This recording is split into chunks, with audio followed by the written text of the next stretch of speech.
Hi, and welcome to How to Win the Rules to BJJ.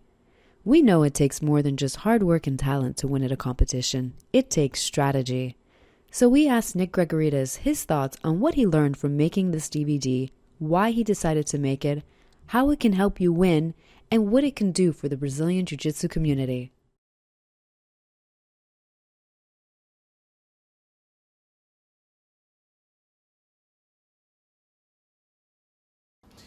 Making this program was really interesting for me because I knew I didn't know the rules really well, but I thought I had a pretty good understanding of them. And during my study for this particular program, I realized that there was a bunch of stuff I didn't know. Lots of minute details about scoring, about advantages, certain things that I thought were illegal that actually turned out to be illegal. It just greatly improved my knowledge of Jiu-jitsu, and in particular the competitive aspects of Jiu-jitsu. Also helped me understand why certain techniques were illegal because of the danger that they can cause with regards to injury.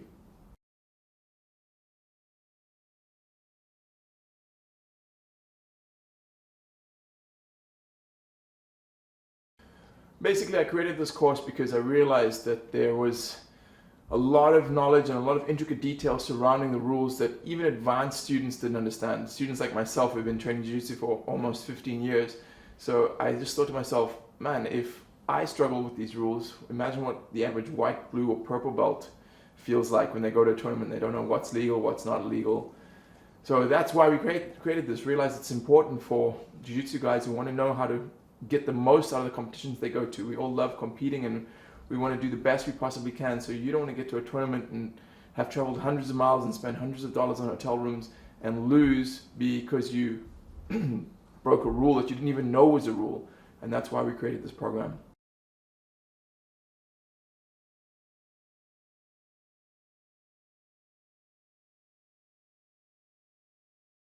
It really is my hope that after watching this video, students of Brazilian Jiu-Jitsu will be given a lot more confidence to go forward and compete, especially if they haven't done it before, because now they'll know exactly what's expected of them, exactly what's required, and what they can and can't do, and be able to use the rules to their maximum advantage.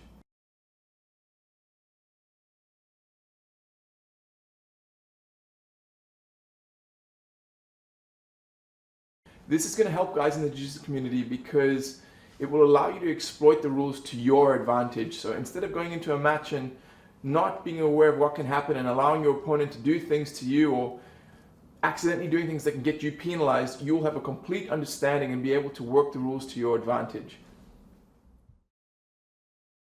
So if you want to know about the rules of Jiu-Jitsu and grappling, get this video program. Make sure you understand what's required of you.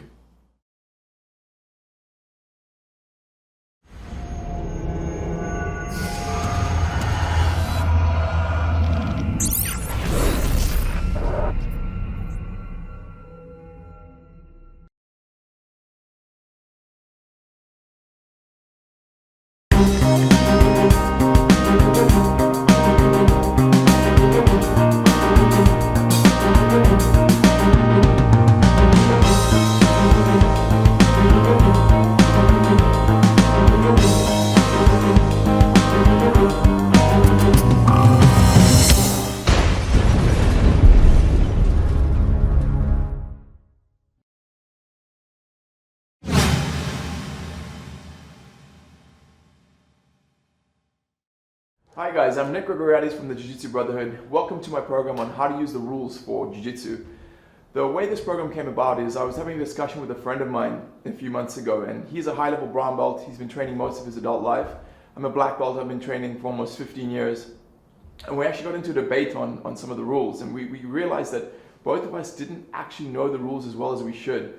And that made me come to an understanding that if I didn't understand it and my buddy didn't understand it, and we're two guys who've devoted our whole lives to Jiu-Jitsu, you know, the average blue, purple, white belt, I mean, what chance does he have of understanding them just without having gone through a resource and finding out how the rules work?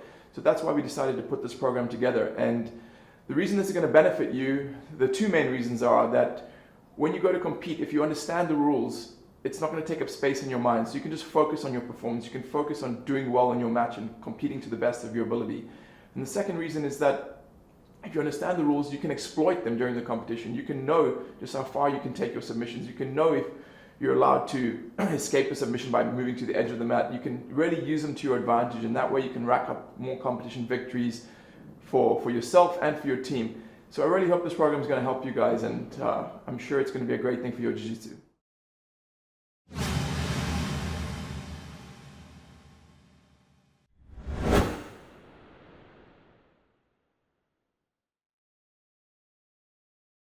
The uniform is a vital component of your pre-competition preparation, and the reason for that is if you arrive at a venue and you've been training and spent months preparing for something and you get disqualified because there's something wrong with the uniform, you're going to be really upset. And that's one of the easiest things to take care of and get right. So let's look at all the various details on how we should have our uniforms prepared before we go to the venue to compete.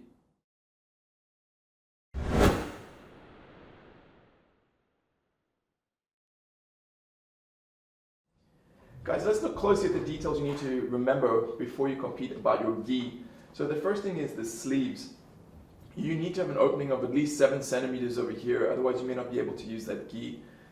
Secondly, with regards to the sleeves, is when your arms are at full extension, you want the edge of the sleeve to reach about up to your wrist. If it's much shorter than that, there's a very good chance that the gi inspector will not let you compete. Also, your collar needs to be minimum of 1.5 centimeters thick. Cannot be thinner than that. Also note that you cannot wear a rash guard beneath your gi when you're competing. You're not allowed to do that. And an interesting one is you cannot put any lotions or oils or any sort of liquid on your gi that will affect its texture and make it more slippery. If we look at the color as well, you guys have to choose either white, blue, or black if you want to compete in IBJJF competitions, and most of the major gi organizations require that. And you cannot mismatch. You, for example, not allowed to wear a blue jacket and black trousers. It has to be all one color. And moving down, for the trousers, the most important thing is your ankles. The bottom of the trousers needs to reach up to your ankles. So for example, if Dave was wearing a pair of trousers that reached to about here, definitely would not be allowed to compete with that. So those are the main things you need to know about the gi. Now let's look at the placement of patches.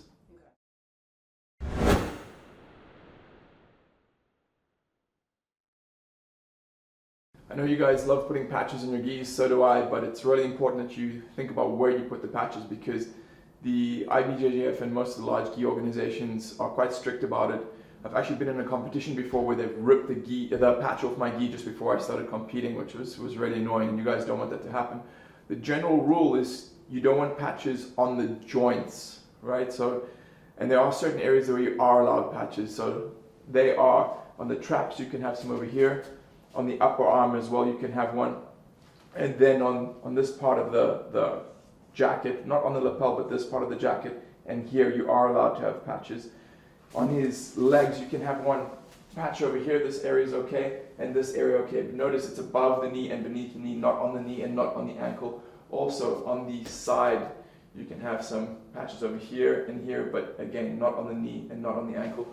Moving to the back, it's a big section here. You're allowed to have a patch, and also here just above the belt line, and also just on the butt you can have a section over there, and again on the backs of the legs you can have, but not on the joints. So pay close attention to this, because the last thing you want to happen is for the gi inspector to stop you from wearing a particular gi because it has patches on it.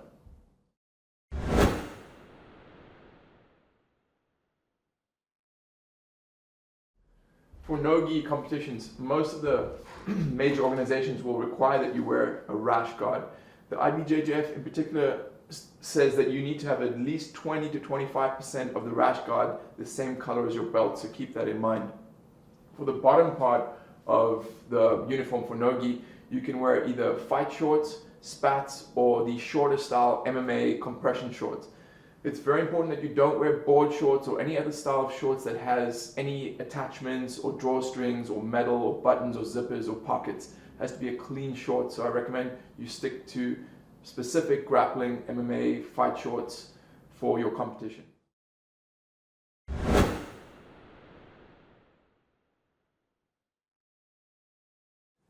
So a few more key points to remember about your uniform. This one in particular for women. Women have to have something underneath their jacket. So whether it's a rash guard, a sports bra, or a t-shirt, you need to be wearing something underneath. Although the exception is you're not allowed to wear a bra with an underwire. Women in particular as well, your underwear needs to be of the brief style, not the thong style variety. And that leads us to another point. Everyone has to be wearing underwear when they're competing, whether it's gi or no gi. Men and women have to wear underwear. It has actually happened one year in the World Championships that someone was disqualified because they weren't wearing underwear under their gi trousers, so make sure you do that. Also, jewelry. No jewelry is allowed. You cannot have bracelets, rings, earrings, piercings, anything like that, because it's hard and it can injure your opponent. And another special circumstance is if you're wearing protection on one of your joints, such as a support for your elbow or your knee. It's up to the referee's discretion whether that's going to interfere with your opponent's ability to put a submission on that particular joint. So if it's a big bulky knee brace, very unlikely that you'll be able to wear that. Whereas if it's a tight neoprene style compression support, you might be able to get away with it if it's not too thick. So keep those things in mind.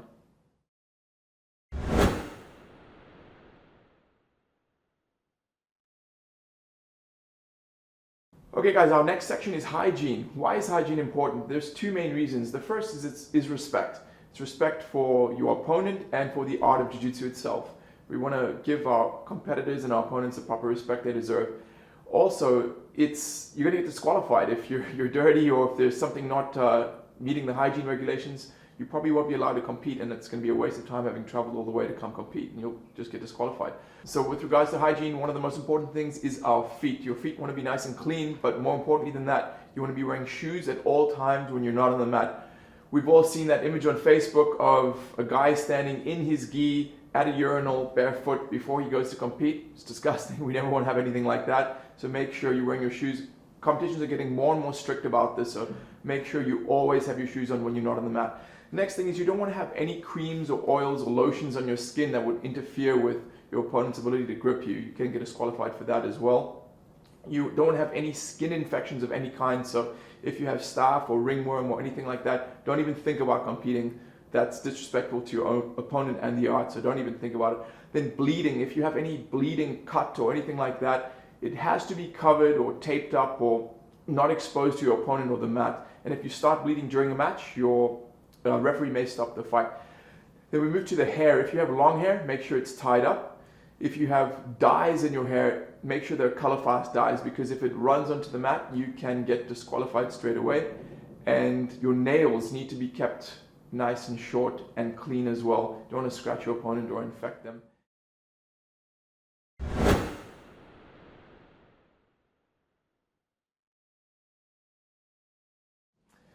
Now guys, let's talk about weight. This is one of the most important aspects of competing. I've seen more guys mess up this than anything else. Why would we want our weight to be correct? Because you don't want to spend hundreds of dollars in competition fees and hotel fees and traveling hundreds of miles, only to get there and be disqualified because you don't make weight. Weight is your responsibility to get right.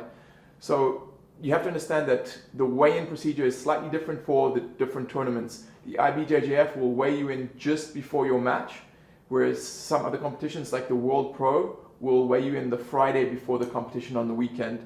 Some of the American hybrid tournaments actually allow you to weigh in at the venue and change your weight.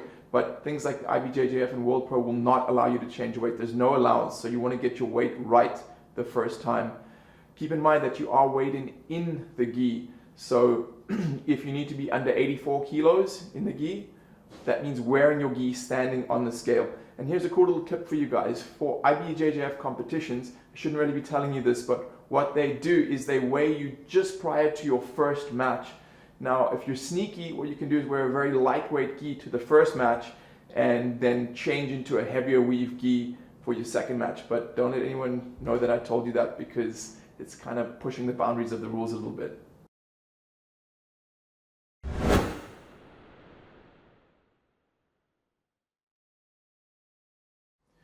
Because we're entering submission competitions, a big part of it is tapping. So we have to understand first, what is tapping?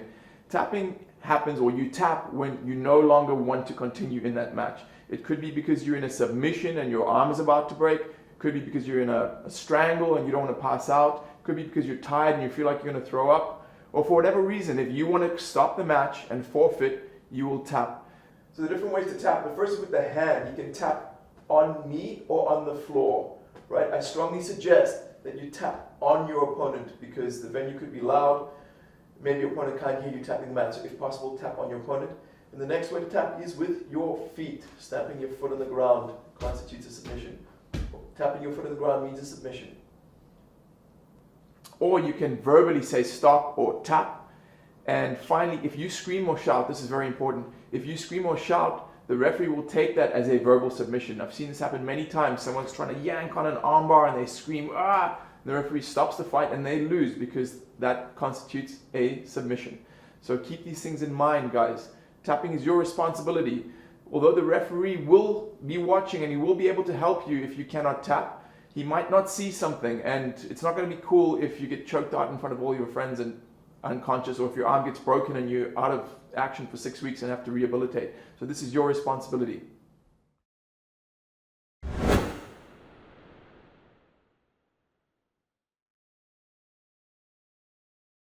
There are several different ways that a match can end in submission grappling and jiu-jitsu competitions. And why would we want to know what these ways are? Obviously because we want to be able to exploit that to our advantage. We want to know how we can win the match and also how we can lose the match.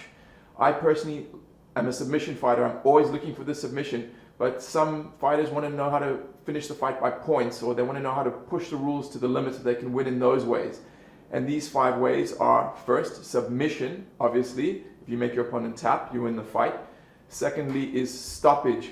There could be, for whatever reason, the referee stopping the match. He could see that one of the fighters is injured or bleeding or something's happened, and he could stop the match and say it's no longer able to continue. Or disqualification is another one. If one of the fighters has broken a severe rule and caused a severe penalty, the referee will disqualify him and the match will be over. Then next, in timed matches, most of the matches in the big competitions and the big organizations are timed. And that means if the fight ends and there's been no submission, the referee will award the person who scored the most points the victory. Right? That's pretty much cut and dried. Whoever scored the most points the victory. Where it gets a little bit more clouded is the final way, which is the referee's decision. If the score is tied or no one scored any points, then it's up to the referee to make a decision on who has won the fight. And he usually will award it to the person who's showed the most attacking or aggressive display during that particular match. So those are the 5 ways that you can win or lose a match in Jiu-Jitsu, and we'll look at them in more detail a bit later in the program.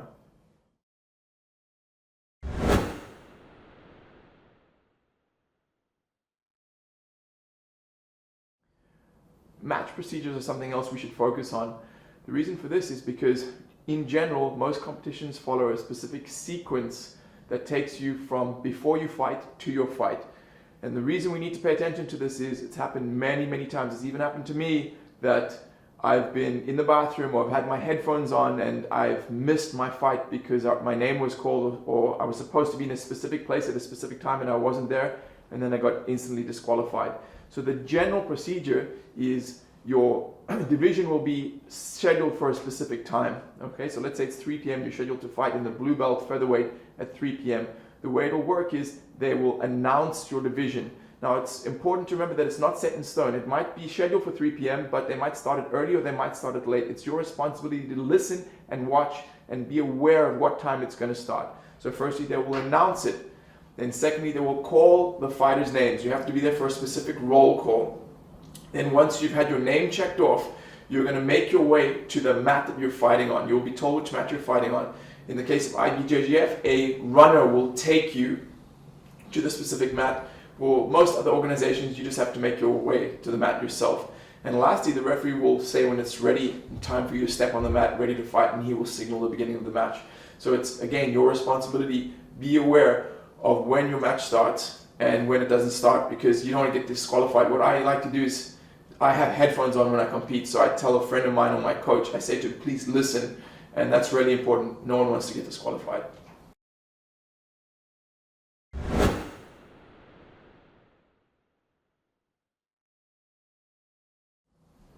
Guys, it's absolutely essential that you understand that even though we're teaching you as many of the rules as possible with this particular program, that it's your responsibility to always check the rule book for the specific event you're competing in.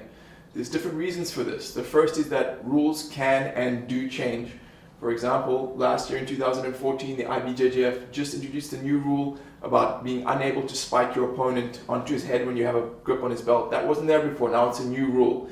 Another reason is because the rules change between different competitions. For example, in ADCC, if it's a 10-minute match, there's no scoring in the first 5 minutes. The scoring will only begin after minute 5. And again, the rules vary between the different competitive organizations. For example, 5 grappling doesn't have advantages where IBJJF does have advantages. So it's up to you to check the rules of the specific competition you're entering and know what they are.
With the exception of a few submission-only events, the vast majority of Brazilian Jiu-Jitsu and submission grappling matches are won by points. So it's very important that we understand how to score points and how to stop points from being scored against us. It's also important to understand the difference between points and advantages.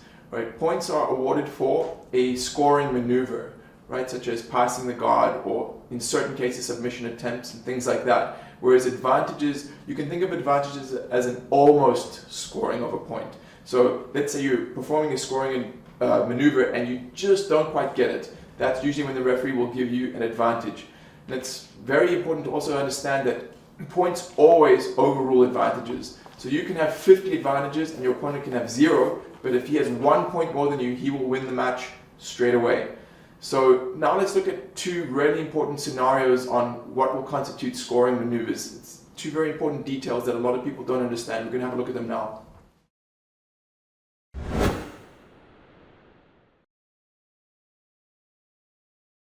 The referee will indicate who has scored points or advantages using hand signals. The first is for points. He will raise a finger or number of fingers appropriate to the amount of points that's been scored. If it's 2 points, 2 fingers. If it's 3 points, 3 points, etc. For an advantage, he will make this motion. And for a penalty, he will do that.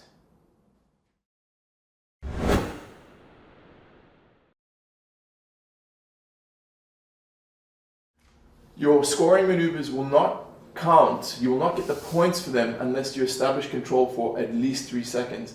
An example of this is, let's say I'm fighting with Dave and I manage to pass his guard and I get here to consolidate. I have to hold for 3 seconds. If as I've passed I get here and Dave squares back up and puts me in guard, that's nothing. Sometimes the referee will give you an advantage though, but it will not score points. Keep that in mind. The next detail with you guys to be aware of is, if you are caught in a submission and you perform a scoring maneuver, you will only receive the points for that once you're completely free of that submission. The example I often use is, I have my opponent in a guillotine and he manages to pass my guard. Now he will not get the points because he's still in danger of the guillotine. Once his head pops out, however, he's free. Now he will score once he holds for 3 seconds.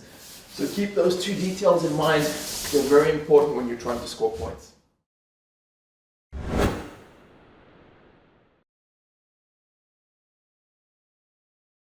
Keep in mind that if you give up a position and then re-get that position, you're not going to score multiple points. So for example, if I have the mount and I move off to side mount and then go back to mount, I'm not going to get 8 points. I'm not going to get 4 points for the mount twice. It only counts once. So you cannot just rack up points by giving up a position and regaining it over and over again. Keep that in mind.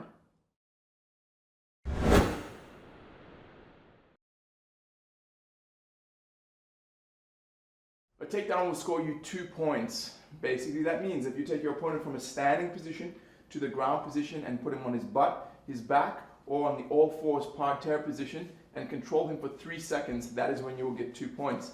An example is, I'm fighting with my opponent, I take him down and I control him either on his butt or his back, or as he turns and gets to all fours, I control him here for 3 seconds, then I get my 2 points. Keep in mind though, a few important details. If I take him down and the second he hits the ground, I don't control him and he bounces back up, I don't score points. That is just an advantage. Keep that in mind. Another important thing to keep in mind, if you're a guard player, if you're standing and he has a grip of your trousers and you go into a jumping guard or seated guard position, he will score the points if he's holding one or both of your legs. You get nothing and he scores 2 points. Another important detail is in a scramble, if Dave shoots to take me down and as I hit the ground we're scrambling and I sweep him over and I get to the top and get control, then because he's the person who initiated the takedown, he will score an advantage, and because I'm the person who finished the takedown with control, I score 2 points. Keep that in mind and you'll be sure to score effectively when you're competing.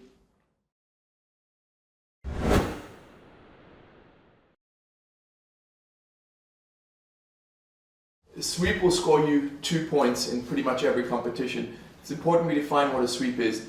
A sweep is a move that takes you from any guard position from the bottom to the top and inverts your opponent. So for example, over here, I'm on the bottom, I'm using a butterfly guard. David's on the top. I sweep him by inverting him and I maintain control for 3 seconds, as mentioned earlier. If I had done that sweep on David and I had not controlled him and he had popped up instantly, that's nothing, that's just an advantage. Now there are a couple of important details to understand. The first one is, if I sweep him and he scrambles and turns and I get to his back with the seatbelt or backpack grip, that will score the points for me. I will still get the 2 points for the sweep, but I have to control it for 3 seconds as per usual. And the next important detail to understand is the difference between a sweep and a reversal. Remember I said a sweep is any guard position that takes you from the bottom to the top. Reversal still takes you from the bottom to the top, but it's not a guard position, it's an escape. So for example, if I have Dave here and he's got me in the side mount and I bridge and roll him to here, that's reversal or an escape. It does not score because I've gone from a bad position, i.e. the side mount, to the top. I don't get any points for that. So keep that in mind when you are trying to score points from the bottom.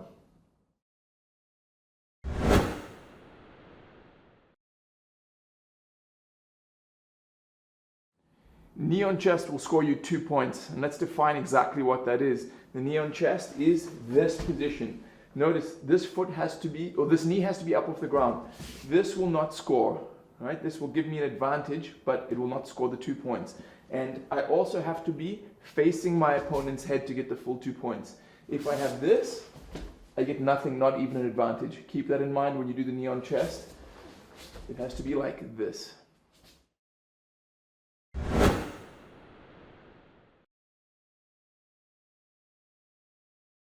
There's another way to score 2 points, and that is a very special scenario called the submission out of bounds. And the way that works is, let's say I have an attack on Dave, a valid submission, and for whatever reason we scramble and he moves out of the boundary line of the fight. Provided I'm still holding on that submission, I will score 2 points. If, however, I let that go as we move out of bounds, it's usually only an advantage. Now, the very important detail to notice about this, some people think that the referee is supposed to stop the fight then, move you back to the center of the mat, and start it with you holding that submission. That's not the case. The correct rule is the referee will stop the match, move you to the center of the mat, and you will start standing again, and you will be awarded 2 points. So keep this in mind. I've seen people lose matches because of this. One year in the European Championships, in one of the finals, a very top level fighter lost because he was in a submission attempt and he rolled and moved out of bounds. His opponent was awarded the 2 points and he lost the match. So keep this in mind. It's an important detail.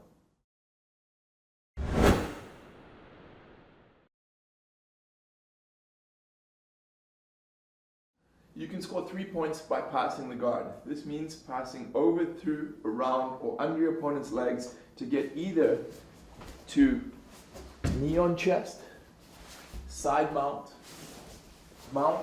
position, or the north-south. Remember, you have to hold one of those positions for at least 3 seconds to score the points. And that's how to get 3 points passing the guard.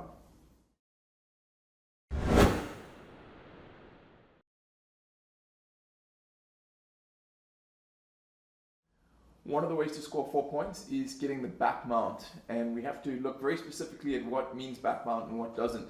So the 2 ways you'll get 4 points for back mount are having your hooks around his hips, and then the one other scenario, which is when you have one hook over one of his arms. You guys have to understand that there are ways that appear to be the back mount but that aren't, and only score advantages and don't get you the 4 points. Those particular ways are: if you have your feet crossed, that's only an advantage. If you have your legs wrapped around both of his arms, this is only an advantage. And finally, if you have the body triangle, this is only an advantage, not scoring. So remember, the only way to score the 4 points with the back mount are these 2 scenarios: hooks and one hook over one of his arms. Keep that in mind. That's how you get your 4 points from the back mount position.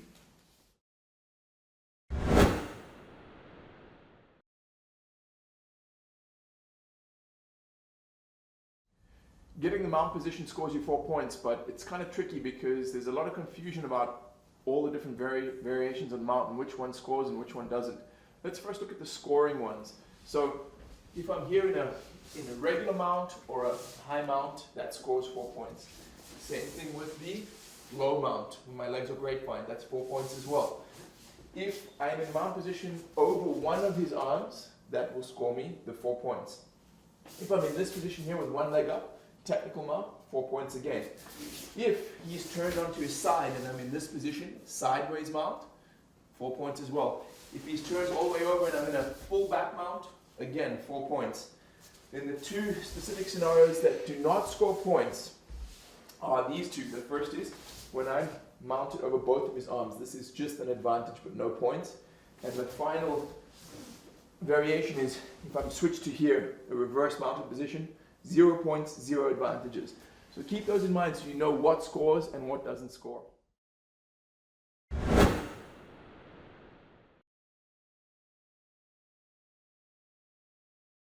Now let's look at cumulative points. Cumulative points refers to when you do several scoring maneuvers in rapid succession. That means you will rack up points for all of those maneuvers. One example is, I'm fighting with Dave and I manage to pass his guard and go straight into mount. This means I get 3 points for the guard pass plus the 4 for the mount for a total of 7 points. Another good example is from my guard. If Dave's in my guard and I'm lucky enough to sweep him, I'll get 2 points for the sweep, but I've also landed in mount position, so I get an extra 4 points for that. That's how I rack up points using cumulative points rule.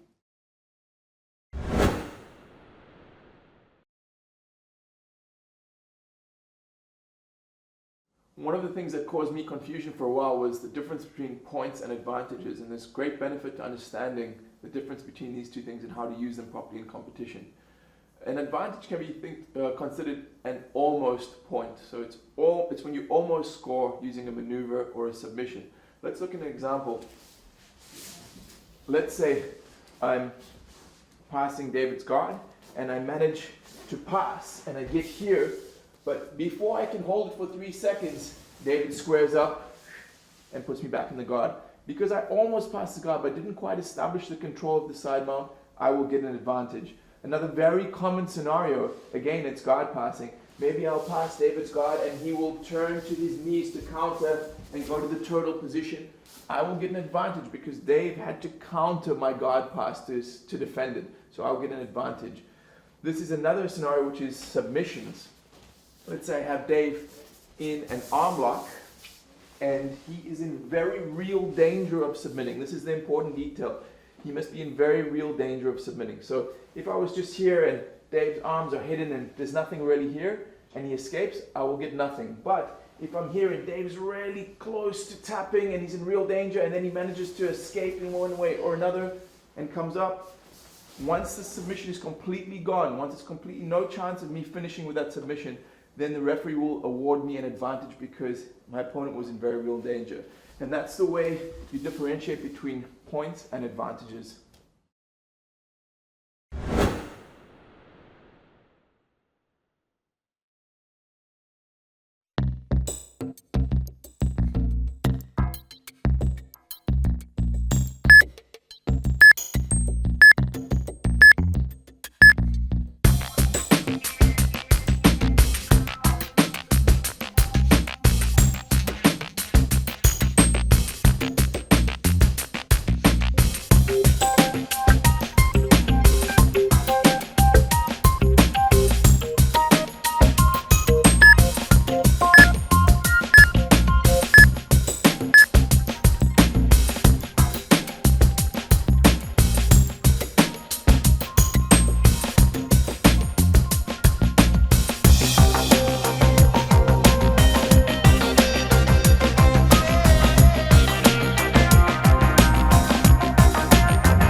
In this part, we're going to cover penalties and illegal techniques. So first thing to understand is that penalties are grouped into severe and serious.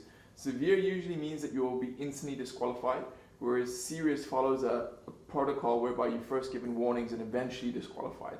When we look at severe, again, that's further broken down into two groups. The first is a disciplinary foul and then a technical foul. Disciplinary means you've done something that's unsportsmanlike or against the actual rules, whereas an illegal technique or a technical foul is a grappling move or a jiu-jitsu move that you're not allowed to do, whether it be for anyone or a specific age or belt rank.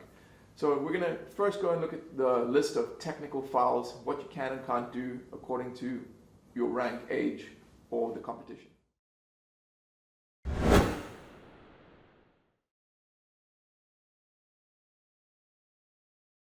As previously mentioned, technical fouls are jiu-jitsu moves or grappling moves that are legal within specific contexts. And it's super important to understand this because I've seen so many people lose grappling competitions because they've done a move that they thought they could do but weren't allowed to do and got disqualified.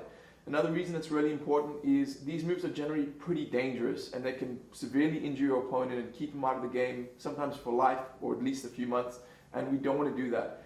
You want to remember generally these illegal moves are surrounding attacks on the knee and also the neck and spine. Okay, these are two areas that are very easy to injure and can also cause severe injury, put you in a wheelchair or keep you out of action. So keep that in mind. We're going to go through the list of what's illegal now. Another thing you have to remember is some of these techniques are allowed at certain levels. Some of them are allowed at black and brown belt, and some of them are allowed after a certain age, and some are completely illegal in pretty much every scenario. And we'll differentiate between all of those now. Let's have a look. Neck cranks and spinal locks are technical fouls. Very, very dangerous because you can damage the delicate vertebra in the guy's back and neck and cause him a severe injury. The two most notable examples are the can opener. If I'm in his guard and I grab on his head and yank like that, can opener, cannot do that. Another example is if I have him in this twister position here and I'm cranking on his spine, very dangerous. Technical foul, do not do that.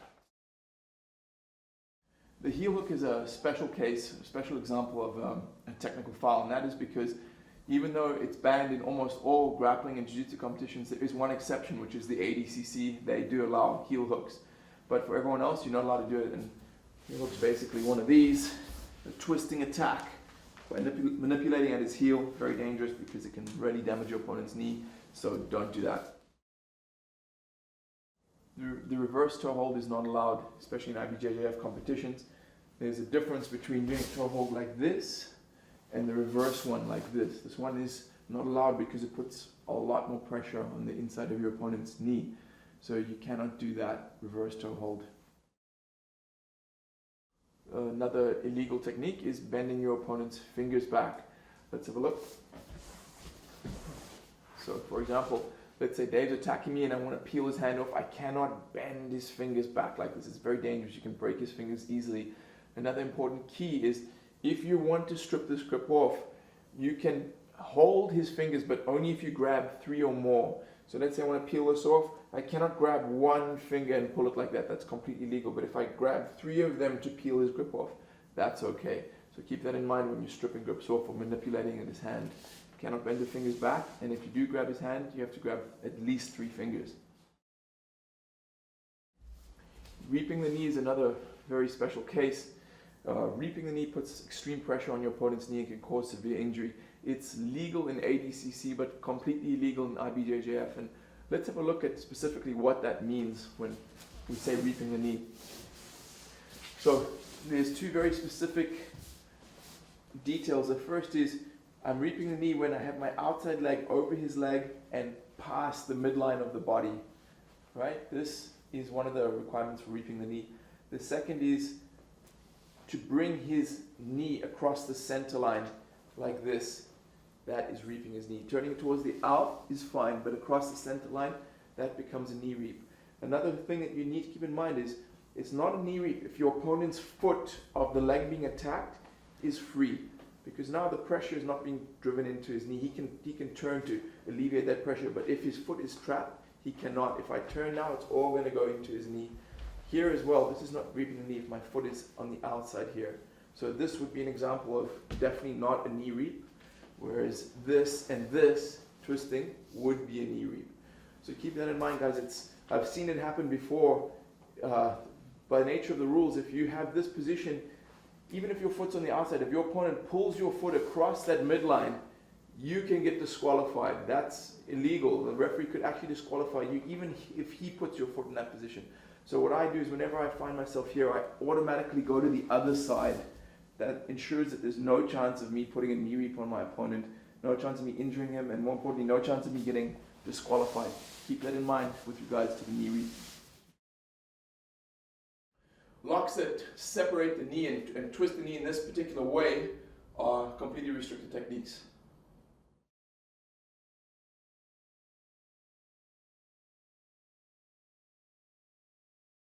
The scissor takedown is a restricted technique.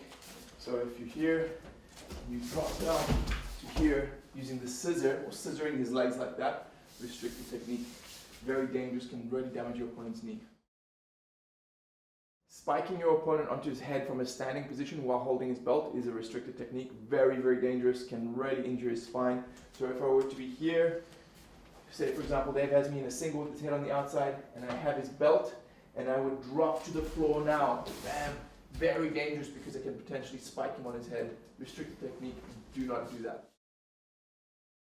Slams are restricted, very dangerous for your opponent's spine and the back of his head, can cause severe injury. So for example, let's say David jumped guard on me, he was in the guard position, I could not slam him onto the ground from here. Or for example, if we're on the ground, and let's say David has me in a submission, I'm not allowed to pick him up off the ground and slam him to get out of the submission. That's a restricted technique. You cannot do that. If you're from the age of 4 to 12, don't do this. This is called the banana split. It's stretching the legs apart, illegal for people of that age in all competitions because it can cause severe damage to their hip joints, which are growing and still forming. So do not do this if you're in that age range.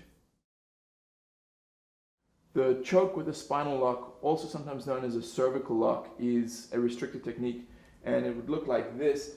I'm in mount position and I have my arms in the sleeper position here with my forearm across his throat.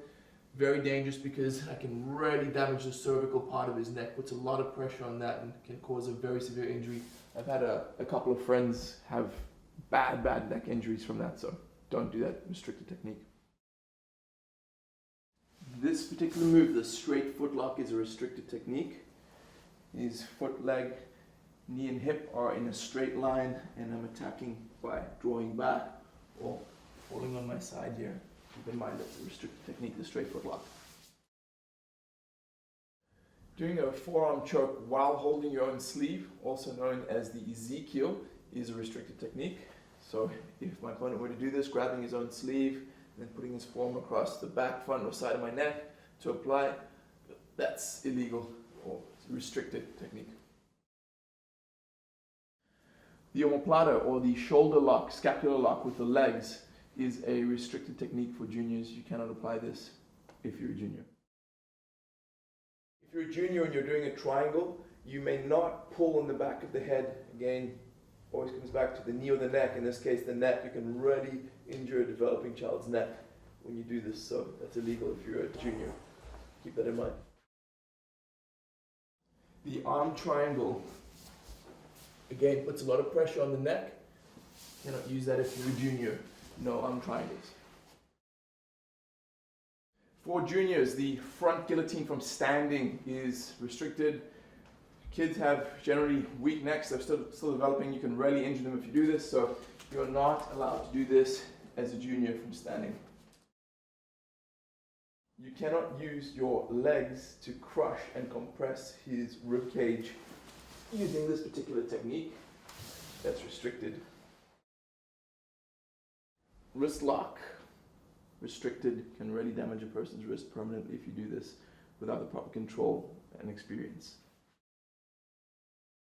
Doing the single leg takedown with your head on the outside is restricted for juniors. So if Dave was a junior and he was attacking me with a single leg with his head on the outside, he cannot do that because there's a danger of his head hitting the floor during the takedown that can concuss him and cause severe injury to his neck and spine.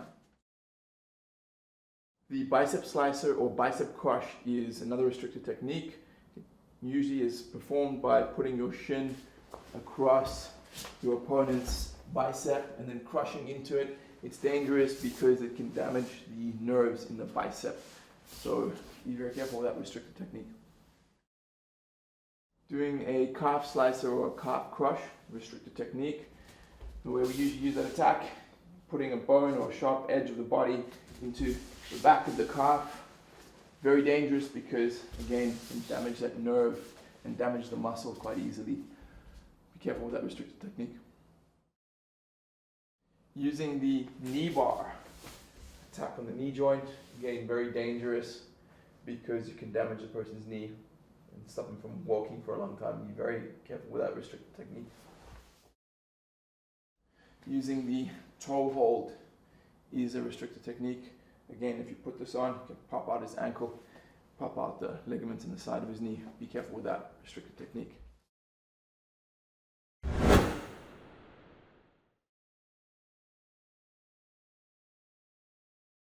Now let's look at disciplinary fouls. These are fouls not directly related to jiu-jitsu techniques, but that will still get you disqualified. Using your hand to cover his nose and mouth with a suffocation technique, like this, you cannot do that. It's a technical foul. Not allowed to do that move. You can use it in mixed martial arts, MMA, but that doesn't mean you can use it in grappling and jiu-jitsu competitions, so don't do that. You cannot use obscene language or profane gestures to anyone in the competitive area. So you cannot swear at the referee, your opponent, the judges table, the fans. You cannot flip the bird to anyone. You cannot do that at any point. You will get disqualified.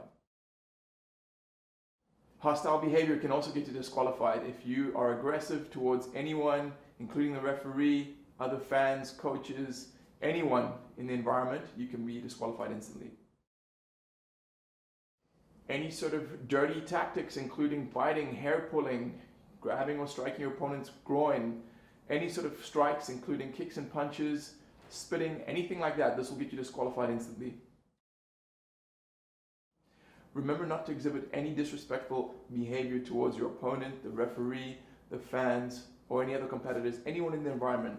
So don't make any aggressive gestures, don't scream or shout in anyone's face, don't do anything like that. That will get you disqualified. Remember, unlike in gi, in no gi you cannot grab or hold on to any part of your opponent's uniform. You cannot put your hand or foot in or on your opponent's face. That's illegal. You cannot put your foot inside your opponent's belt to push and create leverage. It's illegal. You cannot put your foot behind your opponent's lapel in his neck like this. Completely illegal move. You cannot use your opponent's belt or your belt if, say, for example, it comes off and you're in the middle of the match. You cannot use that to choke him or attack him. Completely illegal. Also, if you unintentionally do something that puts your opponent in an illegal position, you will be penalized for that.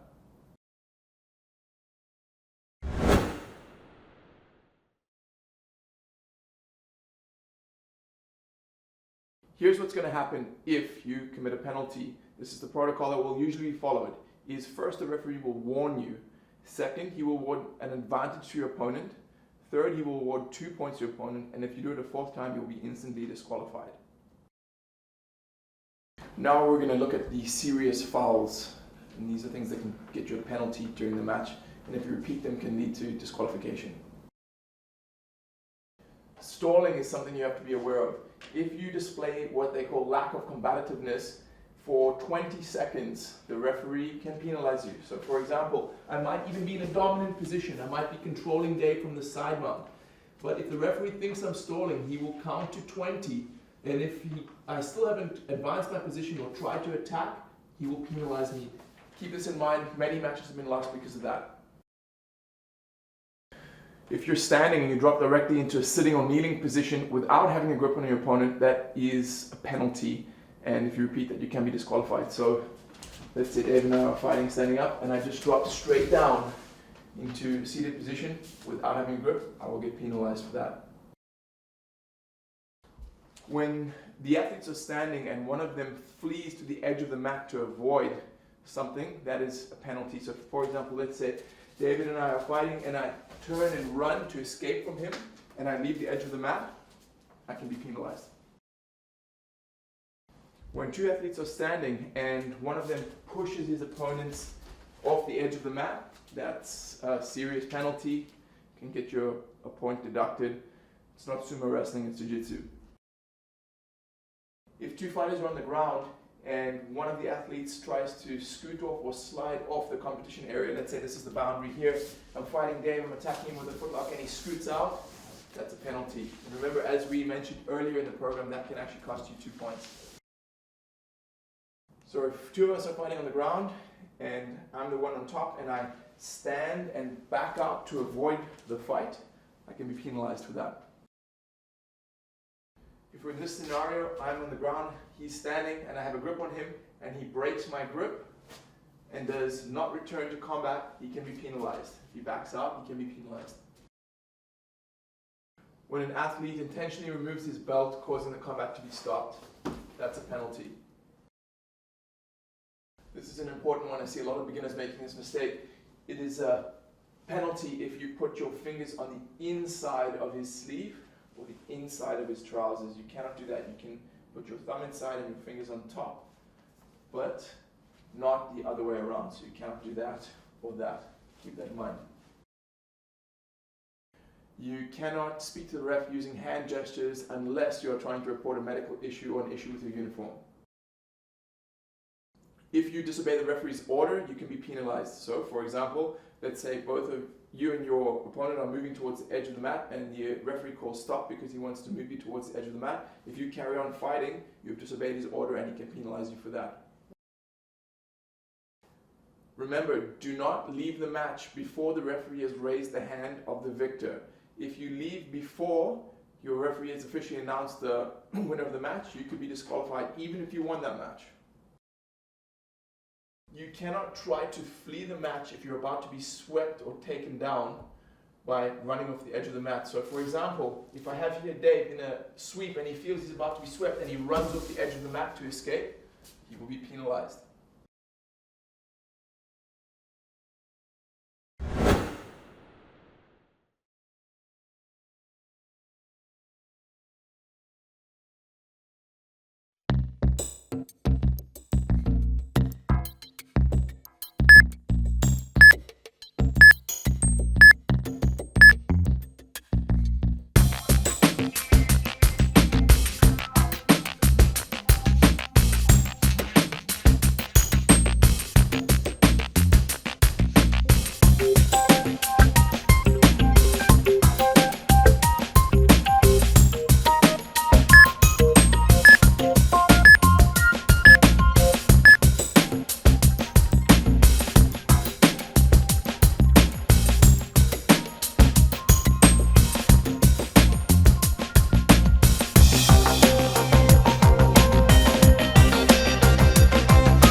Since the recording of this DVD, there have been a few updates by the International Brazilian Jiu-Jitsu Federation. We know you guys want to win, and this DVD aims to help you get that win. So it's important that you know about these 3 important updates and how they can affect your game and your win. Point 1. White belts are no longer allowed to jump close guard. Point 2. No advantages are awarded in the 50-50 position for partial sweeps. So if you have your opponent in the 50-50 position and you almost sweep him, you get no advantages for that. Point 3. In a straight footlock, you are no longer allowed to turn in the direction of the foot not under attack.